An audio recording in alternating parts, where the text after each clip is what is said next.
Tá aí pela liderança do PSB, Fábio Garcia.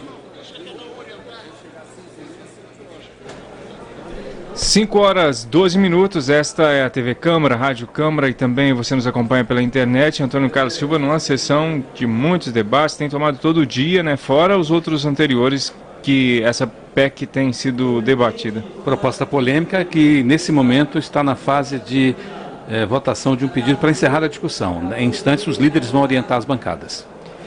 Liderança do PSB, deputado Fábio Garcia, neste momento, ele é do Mato Grosso. Mais de 12 milhões de desempregados do nosso país, para poder dialogar com os mais de 2 milhões de empregados que se estima que possam ficar desempregados nos próximos anos no Brasil, chegando a 14 milhões de desempregados.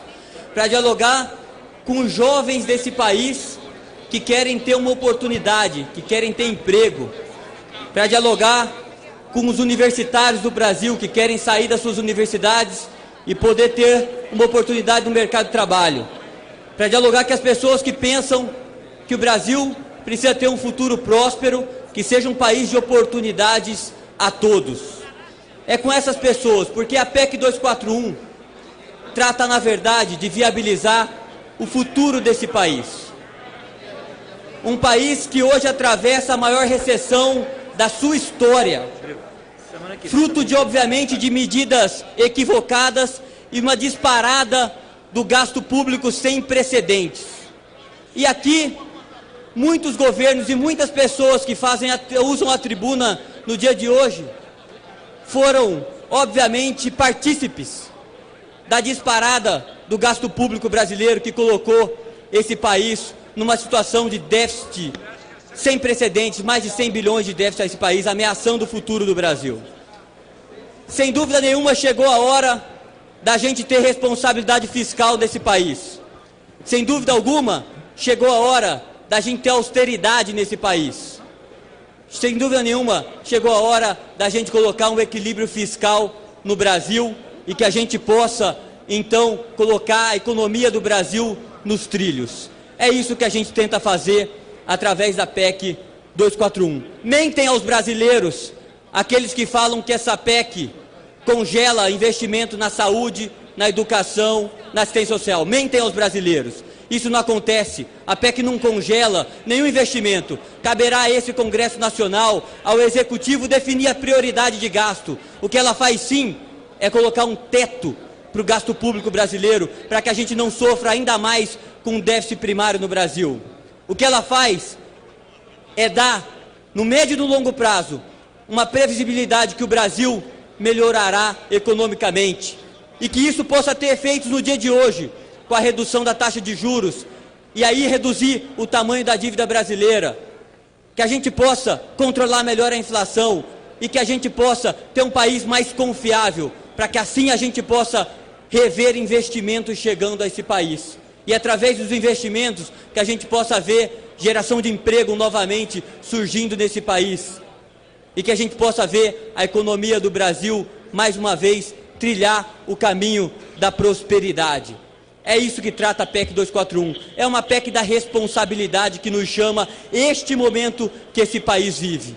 Nada mais que isso. Temos que ter responsabilidade com esse Brasil. Não dá mais para que a gente possa fazer com que esse país não tenha controle orçamentário.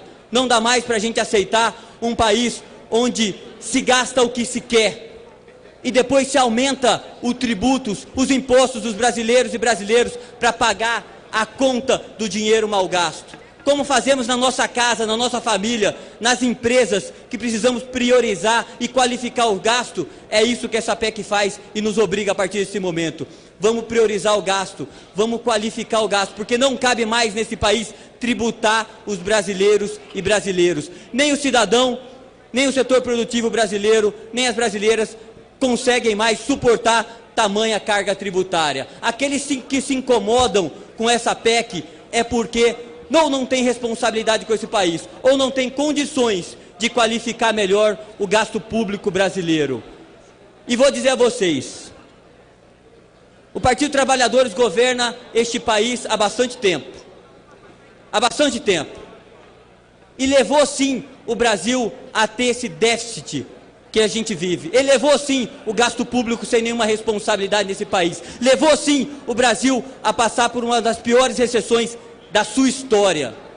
E agora não cabe, se não deram a solução até o momento, a criticar a solução que vem hoje para o plenário. Essa solução é importante para o Brasil. Nós precisamos dela para que a gente não possa ver aumentado ainda mais o desemprego no Brasil, para que a gente não possa ver intensificada a recessão brasileira, para que a gente possa dar aos brasileiros e às brasileiras as oportunidades do futuro, para que a gente possa dar aos brasileiros e às brasileiras o sonho e a perspectiva de terem oportunidade de viver num país melhor.